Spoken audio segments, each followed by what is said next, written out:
हो पाओगे।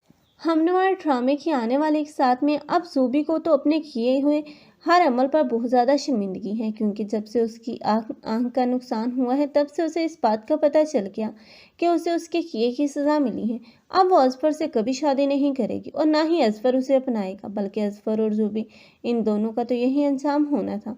लेकिन अब अज़फर है जो कि ज़ोया की तरफ भी वापस नहीं पलट सकता, क्योंकि जो कुछ भी उसने ज़ोया के साथ किया है उसके बाद ज़ोया उसे कभी माफ़ नहीं करेगी और ना ही ज़ोया को उसे माफ़ करना चाहिए, बल्कि ज़ोया होगी जो कि अब खुद अपने पाँव पर खड़ा होने का फ़ैसला कर लेगी। ज़ोया तो कामयाब हो ही जाएगी और अज़फर से अलैदगी भी इख्तियार कर लेगी।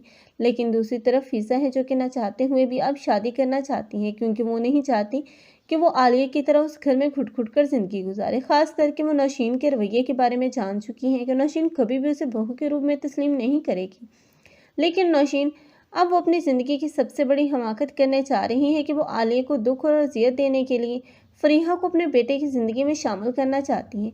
उसका शुक्रिया अदा करने के बहाने ढूंढ रही है, लेकिन वो जो कुछ भी कर रही है आखिरकार उसे नुकसान ही बर्दाश्त करना पड़ेगा, क्योंकि वासिक कभी भी फ़रीहा को नहीं अपनाएगा। वासिक के दिल में सिर्फ़ और सिर्फ आलिया ही की मोहब्बत है और बहुत जल्द वो इस बात को भी साबित कर ही देगा। आलिया की सब बदगुमानियाँ भी दूर हो जाएंगी और फ़रीहा को भी इस बात का इल्म हो जाएगा कि ये इन दोनों को अलग करना उसके बस की बात नहीं है। वो खाली हाथ ही वापस लौटेगी। लेकिन नौशीन है अब उसे उसकी औलाद छोड़कर चली जाएगी, वो तन्हा ही रह जाएगी अपने इस रवैये की वजह से। आप लोगों को ये ड्रामा कैसा लग रहा है और इस ड्रामे में किसकी एक्टिंग को लाइक कर रहे हैं और कौन कौन चाहते हैं कि इस ड्रामे की हैप्पी एंडिंग होनी चाहिए? कमेंट सेक्शन में अपनी कीमती राय का इज़हार लाज़मी करें। मज़ीद ऐसे रिव्यूज़ के लिए हमारे चैनल को लाज़मी सब्सक्राइब कर लें।